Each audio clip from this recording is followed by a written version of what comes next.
Mawabwino ndi nthawi ya nkhani mwatsatanetsatane ndipo muli ndine Thabi Kamwangala mwini fumbo. Koma poyamba nayi mitu yake. Bungwe loyendetsa chisankho lalandira gawo lomaliza la zikalata zogwira ntchito pa nthawi yoponya voti. Mabungwe omwe si aboma ati kulosera zotsatira za chisankho kutha kuchepetsa chiwerengero cha anthu omwe adzavote. Ndipo munkhani zina oyimira anthu pa milandu awaganizira awalangiza makamaka kugwira ntchito yawo mwachilungamo. Tili ndizi ndi zina zambiri, tiyeni tikhale limodzi. Munkhani yathu yoyamba, bungwe loyendetsa chisankho la Malawi Electoral Commission MEC lalandira gawo lomaliza la zikalata zogwira ntchito pa nthawi yoponya voti. MEC inayamba kulandira zikalatazi pa 1 Septemba ndipo lamaliza la Mulungu. Malinga ndi MEC, ntchitoyi yayenda malinga ndi dongosolo la bungweli. Mercy Matonga ali ndi zambiri pa nkhaniyi. Poyankhula zikalatazi zikufika, wapa mpando wa bungwe loyendetsa chisankho la MEC Anabel Ntalimanja anati zonse zayenda bwino ndipo pakadali pano bungwe la chisankho lilowa mu gawo lina. Plani yathu ndiyo kuti pofika pa 15 tikhale kuti polling station ina iliyonse yalandira mabaloti ndi materials onse kuti pofika pa 6 o'clock mmawa alisazakhala kuti wayamba kuponya voti. Ndipo mmawu ake yemwe anayimirira chipani cha Democratic Progressive DPP polandira zikalatazi a Macford Somanje anati ndokhutira ndi mmene ntchitoyi yayendera pakadali pano. Talandira katundu ameneyi ma ballot papers ndege yomaliza za local government so far ndondomeko imeneyi ikuyenda bwino, process ipitirire.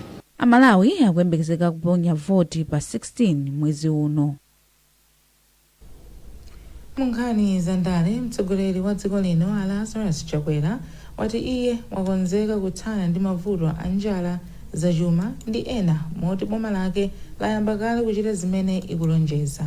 Achakwera atalengeza lolemba zokhudza fetereza otsika mtengo umene iwo adalonjeza anthu mdziko muno, umene ati wafika kale mdziko muno.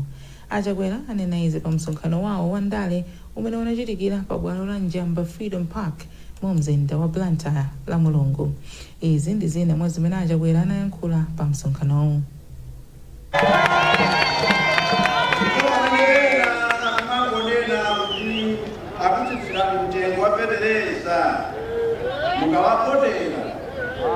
Ineyo zokutitsa mtengo wa fetereza mdani na mayamiri la chagazi.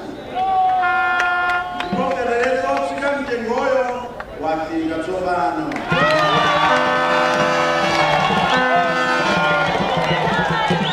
Mtengo wa fetereza otsika ameneyo ndilengeza mama tulo.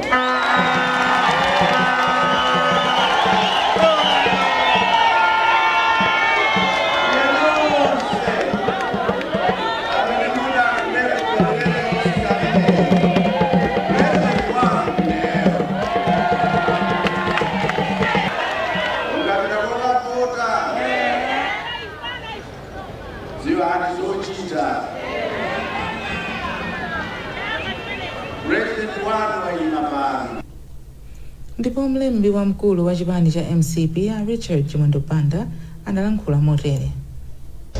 Chimafuta dijadi manga zimzolondola kutenga olembetsa ukaoka kwapusa olembetsa koma akukango unji pa Malawi kuti bora unadutsa zaka 18 kufusa iya kemwi ili ngati mpira amene walowa mbwangu amene amasewera masabota asisasewera so kemwi iyi anaiponya aipo ndibodza chifukwa amadziwa kuru ya ikulu DPP inapangitsa ma press conference 5 wauza anthu kuti asakalembetse ndipo ma press conference amenewo amakwita nani atolankhani masabota awo ambiri sanalembetse ndi aipo akudziwa tikapita kwafunsa anthu amene alembetsa anena kuti Chakwera ndi amene akwina ndipo opa zimenezo akuti tingokokola anthu ayo onse kaya amene analembetsa kaya sanalembetse bola ali wamkulu msingi. Now gemu ya masango siyenda yote, gemu ya masango imaenda kwa amene walembetsa. wachiwiri kwa mtsogoleri wa dziko lino a Michael Usi amenenso ali mtsogoleri wa chipani cha odya zake alibe mlandu wati ndale zosankha anthu m'mipando kamba kuti adathandizira chipani pa nyengo yokopa anthu zakhala zikusokoneza chitukuko cha dziko lino. Ausi anena izi la Mulungu pa misonkhano yoyimayima imene anachititsa mu mzinda wa Lilongwe. Pemphero Malimba ali ndi zambiri. Ausi anati kwa nthawi yayitali atsogoleri a boma kuphatikizapo nduna za boma akhala akusankhidwa ngati chithokozo pa zomwe adachita pogwiritsa ntchito ndalama zawo pokopa anthu kuti avotere chipani chawo. Iwo anati izi zakhala zikupangitsa kuti anthu osayenera adziyikidwa m'mipando yosiyanasiyana zimene pamapeto pake zimapangitsa kuti zinthu zisamayende bwino m'maunduna a boma. Iwo atsindika kuti anthu akawasankha kukhala mtsogoleri wa dziko pa chisankho cha mwezi uno adzaonetsetsa kuti anthu oyenera okhawo ndi omwe akusankhidwa m'mipando yosiyanasiyana ya boma. Boma laile aliyense pamalo pake chete agwire ntchito. Ukapezeka iweyo ukuchoka pamalo pako ndi kupita pa anzako yako yatha zipita kwa mako. Amene akuyimira chipani cha odya zake alibe mlandu kudera lalikuni Addition Chitete anati ndiokonzeka kuthandiza Ausi potumikira anthu akasankhidwa pa chisankho chomwe chikubwerachi. Ausi anachititsa misonkhano yoyimayima madera monga Mitundu, Chigwirizano, Chinsapo komanso Mtandire mwa madera ena mu mzindawu. Oyimira chipani cha MCP pa chisankho cha phungu wa ku nyumba ya malamulo wa dera la Lilongwe City na Nkhaka a Alfred Gia wapempha kuti anthu akhale mwabata ndi mtendere pa chisankho chimene chichitike pa 16 mwezi uno komanso chisankhochi chikatha. Gia ati anthu akuyenera kukhala ogwirizana ngakhala akusiyana zipani za ndale. Pemphero Malimba ali ndi ripoti. Gia anena izi pa misonkhano yoyimayima yomwe anachititsa mdera lawo. Mazina iwo ati ndikufunika kuti zipani za ndale zipewe kugwiritsa ntchito achinyamata poyambitsa ziwawa pa ndale. Iwo anati izi zingathandize kuti mdziko muno mupitirire kukhala mwabata komanso mwamtendere. Tosefe ngamodzi tiyeni tilimbikise umodzi umenewu ngakhale tili mu nyengo ya ndale pa 16 ndipo mpano zonsezi zipita tikhalanso ndi president mmodzi amene Mulungu wasankha kale, tikhala ndi MP mmodzi amenenso Mulungu wasankha kale, makasa lathu Mulungu wasankha kale, ndiyeno izizi zisatidanise tosefe ndi amodzi. Kumbali inayo anati ndodzipereka popititsa patsogolo chitukuko mderali pomwe anafotokoza kuti mapulani ali mkati kuti mderali mmangidwe msewu watala kuchoka ku Masafu kupita ku Zebra komanso kumanga polisi yaing'ono yatsopano komanso chipatala chaing'ono chatsopano mderali. Wapampando wa amayi mchipani cha MCP mderali a Judith Mwayeke analimbikitsa anthu kuti avotere omwe akuyimira chipani cha MCP pa chisankho chomwe chikubwerachi.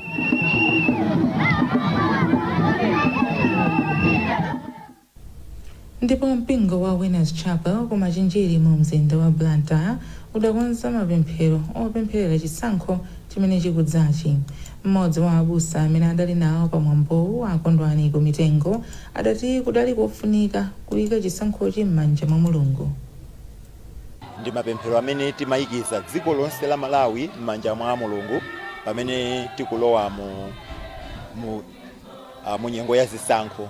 Zimenezi ndi zofunikira kwambiri chifukwa choti Malawi ndi dziko lokhalo limene ifeyo tili nalo ngati Malawi. Tilibenso dziko lina kotero sitingadikire kuti anthu ena adzatipangira ubwino wa Malawi, koma zikutengera ifeyo Amalawi ene yake kulipempherera dziko lathu, kulifunira dziko lathu zabwino, ana athu, zidzukulu zathu, mibado imene ikubwera ikudalira dziko lomweli la Malawi, ndipo mtendere umene ife tasangalala nawo Malawi zaka zonsezi ana ndi mibado yonse imene ikubwera akufunika kuti adzayendenso mu mtendere omweyo. Mmodzi wa amene akufuna kudzayima pa udindo wa phungu wa ku nyumba ya malamulo a Veronica Ndalama adayamikira mpingowu kamba kokonza mwambowu. Tonse tikudziwa kuti nthawi ya zisankho kumachitika zinthu zosiyanasiyana zimene nthawi zambiri anthu timatha kukhala muchiopsezo olo ndi mantha kuti ena mwina atichita chipongwe. Olo panopa anthu akamachokera ku misonkhano akupakhala ndi mantha kuti ine akandiona kuti ndavala t-shirt yanga ya DPP ine ndavala t-shirt yanga MCP kodi anthu andipanga botani ndi mapemphero awo ndofunika chifukwa kutibweretsa tonse pamodzi kuti tipempherere Malawi wathu wabwino kuti masankho athu amene akubwera pa 16 September akhale amtendere kwa inu ndi ine ndi wina aliyense Malawi muno.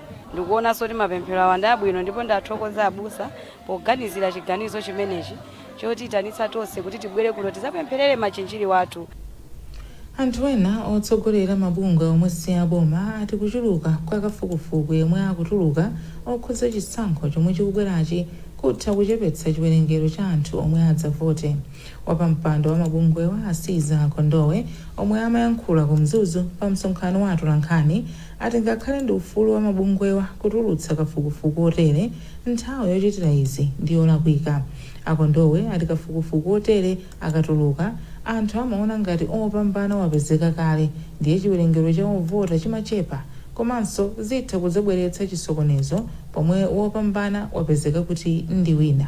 Iwo akufotokoza pamene kuli ufulu oti ngakhale mabungwe amene amapanga zakafukufuku apange kafukufuku kodi angapambane ni ndani kupeza anthu ochepa kuwafunsa maganizo awo. Zimenezo ndipo nzofunika mu democracy kuti anthu azipereka maganizo awo. Komanso zili ndi kuthekera kuchosa maganizo gulu lina la anthu kukaponya voti pamene masiku asala ochepa. Ndiye kwathu ndikuwachenjeza Malawi kunena kuti pamene tikuona zosatira za anthu akupanga kafukufukuwo tisazidalire kwambiri kuti zikunena zoona, koma zoona zokha ndi zimene zingabwere pa anthu amene akavote siku lovotalo, chifukwa izi zitha kugwesa ulesi anthu ena kuti asakaponye voti mapeto ake munthu amene amenera kupambana sakapambana chifukwa gulu lina mina limene akumponyera mavoti silinakavote. Ndiye tikufuna kuti anthu akapenye voti mwa unyinji kuti owina akapezeke. Ka zosatira zimene zikibwere pa masankho zikabwera zofanana ndi zimenezi, koma ifeyo tikufuna kuti tizikamva kunena kuti anthu onse akaponya voti ndi zimene zingatisangalatse. Sitimasangala ngati anthu ena sana akaponya voti ndiye kuti ufulu wa anthu ena okavota sunakwaniritsidwe malingana ndi malamulo a dziko lino. Bwalo wa milandu Arizeni Mzikamanda wapempha ogwira ntchito za malamulo komanso chilungamo kuti asamakhudwitse pa kagwiridwe ntchito kawo. Iwo ayankhula izi kuzomba komwe akhristu ampingo wa Katolika omwe amagwira ntchito za malamulo ndi chilungamo amakhazikitsa bungwe lawo komanso kukumbukira chaka cha chiyembekezo. Mtolankhani wathu Johnson Malowa anayankhula ndi Mzikamanda.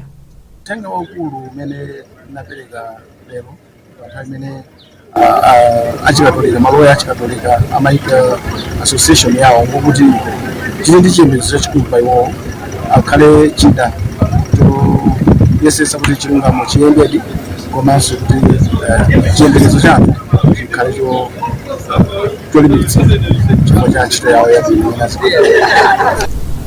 Mmawa wake Bishop Martin Mtumbuka wauza akhristu omwe akugwira ntchito za malamulo komanso chilungamo kuti akhale achitsanzo. Akhale anthu amene ndi akadaulo enieni pa ntchito yawo ngati maloya, komanso asakhale anthu otengedwa ndi zachidule ziphuphu ndi zina zotere, komanso akhale ana Mulungu akhristu osatira Ambuye Yesu odalirika nthawi zonse, osati mkhristu siku la Mulungu Monday to Friday lawyer bas minding about law. No, always. So honesty, the will of God, being trustworthy, taking the interests of the people at heart all the time and giving to the people what is due. Apasi anthu zimene anthu akuyembekeza nzoyenera kuwapasa. Munkhani zina, sukulu yophunzitsa za utumiki wa chipembedzo cha Chikhristu ya Veritas yalimbikitsa anthu mdziko muno kuti asamasale anthu amene ali ku ndende pa zochitika. Mbusa Carlos Magombo wanena izi m'malo mwa mkulu wa sukuluyi la Mulungu pamwambo wopereka zikalata za maphunziro kwa akaidi 45 ochokera ku ndende ya Blantyre amene amaliza maphunziro a zachipembedzo ku sukuluyi. Daniel Zimba ali ndi nkhani yonse. malingana ndi mbusa Carlos Magombo, mpingo wa CCAP komanso sukulu ya Veritas amazindikira zakufunika kwa umodzi pa chitukuko cha dziko komanso mpingo posatengera kuti ena ndi akaidi kapena ayi, ati ndi chifukwa chake adaperekanso mwayi wa maphunziro achipembedzo kwa akaidi ku ndende ya Blantyre. Nthawi zambiri kukhala ku ndende sikutanthauza kuti onse amene ali ku ndende ndi olakwa. Pala anthu ena amene amapezeka ku ndende kuti mwe ananamiziridwa, komanso chinthu china chonena kuti anthu amene ali ku ndende aja akazachoka kumene kucha azayembekezeka kuti abwere azakhale nafe pakati pathu. So maphunziro awa ndi ofunikira kwambiri amene awachita equipi anthu amenewa zimene ziwathandize kuti pamene atuluka akhale nzika zodalirika. Mmodzi wa akuluakulu ku ndende ya Blantyre a Thomas Katambo wayamikira sukulu ya Veritas kamba kuganizira akaidi ndipo walimbikitsa kugwirana manja posintha khalidwe ndi miyoyo ya anthu amene adalakwira lamulo.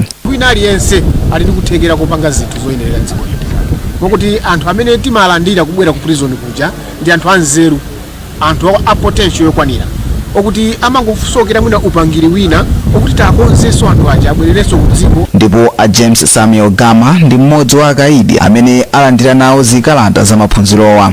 Na kuphunzira mene taphunzirako zatithandiza kuti tidziwe mene tingatumikire anthu moyenera, kuti tisasocheretse koma adziwedi chiphunzitso chenicheni chimene chili m'Bible, zomwe zitanthauza kuti kuchokera panopo kumapita kutsogoloko tiyatumikira anthu mosiyana ndi mmene timatumikira nthawi zonse, tapatsa choonadi chimene chingasinthe moyo wawo osati chimene chingawononga. Ili ndi gulu loyamba la akaidi amene apindula nawo ndi maphunziro azachipembedzo kuchokera ku sukulu ya Veritas kuyambira mchaka cha 2014 pamene sukuluyi adayikhazikitsa mu Synod ya Blantyre mu mpingo wa CCAP.